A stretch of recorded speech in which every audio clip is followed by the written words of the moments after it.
I feel really honored and humbled to be here today because everybody's doing extraordinary things. So, anyway, thank you for including me today. I want to start off with a little story. My husband and I are both self employed, and my husband is an attorney who works on contingent fee. Every once in a while, at the end of the day, he'll say to me, I made money today because I turned down work. I just said no to work. Now, that sounds counterintuitive. But if you're working on contingent fee, you're not getting an hourly for one. So there's that practical consideration. But also, he will talk to somebody. And aside from, is this case worthy of my time? Is this something that really elevates that other person or elevates my business? In addition to, is this person homework? Am I going to be spending a lot of time, not just hand holding, which is part of his job, but really dealing with the stress of this person just being cuckoo, because that happens in life. So in all, because he now has freed up that space to be more productive and seek other work, saying no has actually been a boon to his business. So I wanted to start off by every time we say yes to something, we are negating something else. We're making a choice to say no to something else in our life. And so we have to choose wisely what that's going to be. What are we saying yes to and what are we saying no to? And before you get the wrong idea, I am a yes person. And what is it? We teach what we need to know. So it's unpopular to say no. It's the, lean in more, do more. It's the year of saying yes to everything. And it is exhausting. We have this conception of we can do it all. Well, we might be able to do it all, but not all at once. So no can be a very great tool in our toolbox to be able to relate to people and to have better communications. We think that saying no is going to devastate relationships. Why do we say yes? Because particularly as women, it's an unpopular thing to do. We don't want to be uncooperative or non-collegial. We don't want to admit that we just can't do something. If you say I don't have time or really I cannot do something, it feels like a weakness. It feels like a fail when in fact it's not. And I like to call it, people call, making your own decisions empowerment, but I like to think of it as being repowered.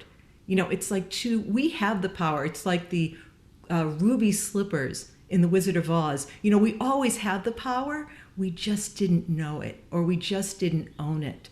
So knowing that you really do have the power to say, you know what, I'm going to have to take a pass at this, is a really repowering thing. When you think of it, we have telephones, and when they run out, we recharge them. Don't we deserve the same? So a lot of where we come from is this lack of energy or this lack of interest. People ask us to do things that we don't really want to do, or it doesn't align with our mission or our values, but because we want to be collegial, or we have this fear of missing out. Oh, if I don't do this, I've really blown an opportunity. And that is an illusion. Some of the things I've said no to have come back to me in a better way because I've been very clear with setting expectations and setting boundaries. And that is probably one of the biggest problems that we all have. And particularly for those people right now who are sitting at home with COVID and doing their jobs and taking care of children or taking care of a parent, kudos to you, because you are doing the almost impossible. I guess you're doing it, and I'm not sure how you're doing it, but kudos to you. So the reasons why we say no is because we don't want to be unpopular. What will people think? And to you, I say, what other people think about you is none of your business. What do you think?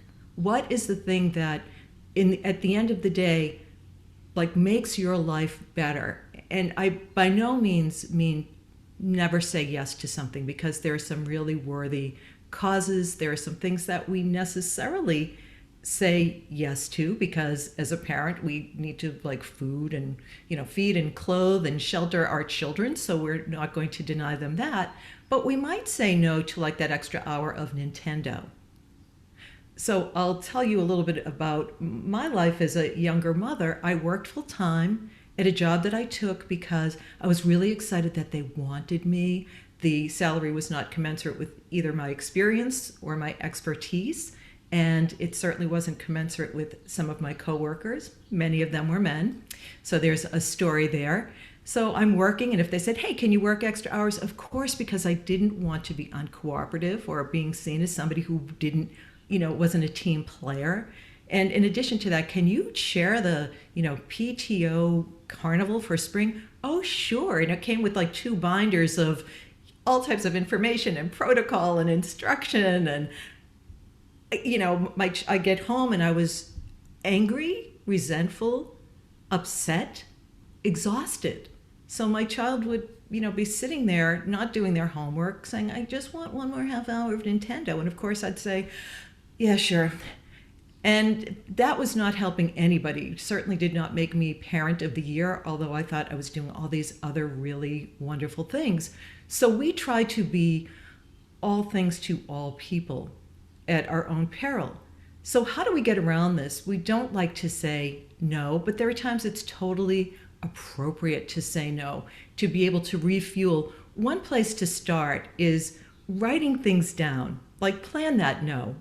Not the plan to actually say no, but plan what's going on in my life. What are the things that are non-negotiable right now? And I want you to add to it if it's not already there. Healthcare or self-care. Ride a bike, do your meditation, throw a pot on a wheel, paint something, call a friend, do that thing every day that makes life a little bit sweeter, that really refuels your tank, repowers your life. And God bless you, my dear. I just saw that sneeze from you. Reflex. Do that thing so that you have scheduled that time. So when people ask, you can honestly tell them, I'm really booked right now.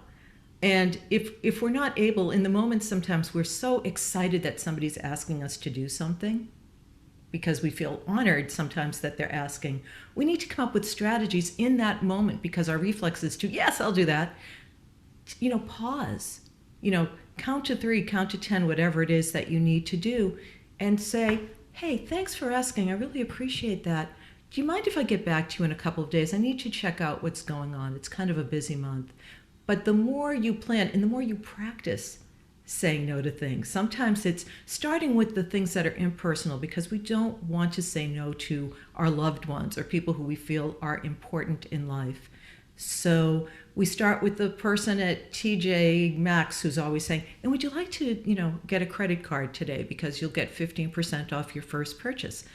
Oh, no, thank you. I have enough credit cards. Take that very small, the person who's walking around behind you trying to get you to try on clothing. I'm just looking. We don't have to necessarily say no, but we can be very clear in what we have to communicate with people. And I think it's the clarity of what we are thinking, what we need for ourselves, and what we say to other people that I think create better relationships. So when that no comes, they accept it because they know it's coming from a place that's honest. And I do believe the more we say yes to people, the more it's an expectation that we're going to say yes. So we tick people off when we finally say no. So it's really setting ourselves up to change a pattern, but also letting them know that things in our own lives have changed, so we have the ability to say no.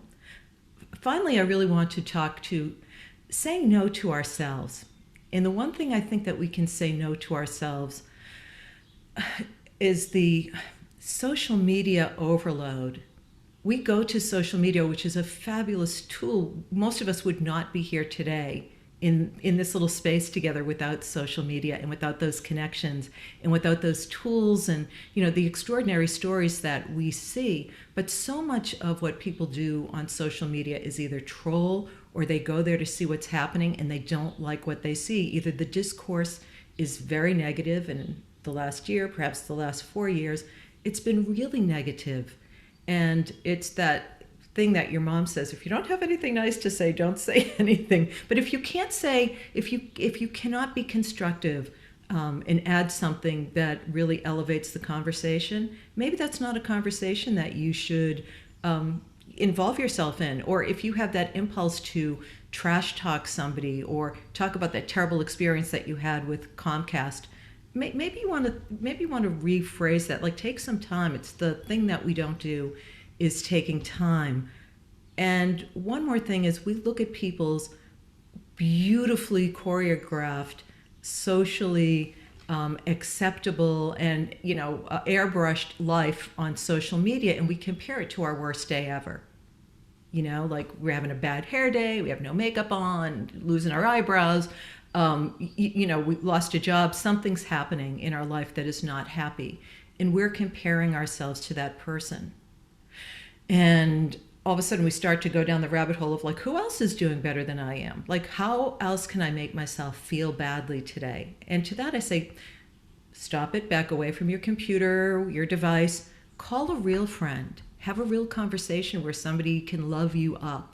Go out for that walk, play with your dog, whatever it is, hold a baby, do something that really brings light and joy to your world, so that you are always replenishing that well. So when you want to say yes to something, you are doing it with generosity and kindness and joy. And that's what I wish for all of you today. And I thank you very much for listening to this. I do want to say, if you would like to connect with me, lizsolar.com. And if you do, I would like you to take advantage of a free download that I have about more effective communication, about communicating with power and grace.